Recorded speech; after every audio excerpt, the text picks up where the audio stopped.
കണ്ണൂരിൽ കടത്തനാട് ലേബർ സൊസൈറ്റിയിലെ നിക്ഷേപകനായിരുന്ന ഇബ്രാഹിം ഹാജി ജീവനൊടുക്കിയ സംഭവത്തിൽ ഭാരവാഹികൾക്കെതിരെ കേസെടുക്കണമെന്ന് കുടുംബത്തിന്റെ ആവശ്യം വരുന്നുണ്ട്.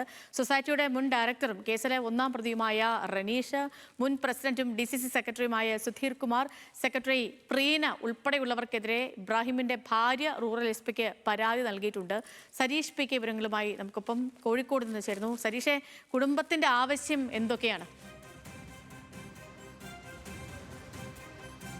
ഇബ്രാഹിം ഹാജിയുടെ ഈ ജീവനൊടുക്കിയ സംഭവത്തോടെയാണ് ഈ കടത്തനാട് തട്ടിപ്പ് തന്നെ പുറത്തേക്ക് വരുന്നത്. എത്രത്തോളം വലിയ തട്ടിപ്പാണ് ഇതിൽ നടന്നിട്ടുള്ളത്, അതോടൊപ്പം തന്നെ ഇബ്രാഹിം ഹാജിയെ ഈ മരണവുമായി ബന്ധപ്പെട്ട് പ്രേരണാകുറ്റം ചുമത്തണം എന്നുള്ളതാണ് ഇപ്പോൾ കുടുംബത്തിന്റെ ആവശ്യം. അതിൽ പ്രധാനമായും പറയുന്നത് മുൻ president TV Sudheer Kumar, secretary Preena, നിലവിലെ president Basheer Ahmed, director Abdul Majeed, ET Raneesh എന്നിവർക്കെതിരെ ഈ ആത്മഹത്യാ പ്രേരണ കുറ്റം ചുമത്തണം എന്നുള്ള ആവശ്യവുമായാണ് ഇപ്പോൾ ഭാര്യ തന്നെ, അതായത് ഇബ്രാഹിം ഹാജിയുടെ ഭാര്യ തന്നെ റൂറൽ ജില്ലാ പോലീസ് മേധാവിക്ക് പരാതി നൽകിയിരിക്കുന്നത്.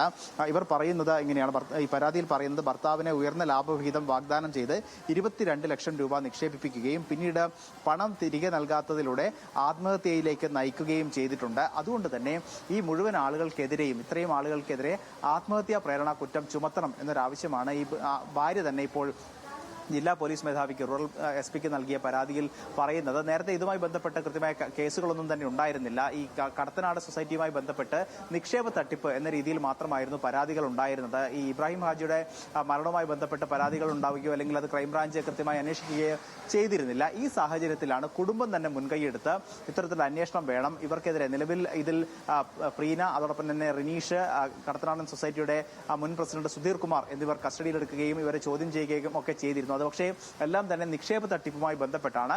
അതിനിടയിലാണ് ഇപ്പോൾ കുടുംബം തന്നെ ഈ ആത്മഹത്യാ പ്രേരണ കുറ്റം ചുമത്തി ഇവർക്കെതിരെ കേസെടുക്കണം എന്നൊരാവശ്യവുമായി വന്നിരിക്കുന്നത്. നിലവിൽ ക്രൈംബ്രാഞ്ചാണ് ഈ കേസ് അന്വേഷിക്കുന്നത്. ഈ പരാതിയും ഒരുപക്ഷെ ക്രൈംബ്രാഞ്ച് തന്നെ കൈമാറാനുള്ള സാധ്യതയാണ് നിലവിൽ കാണുന്നത്.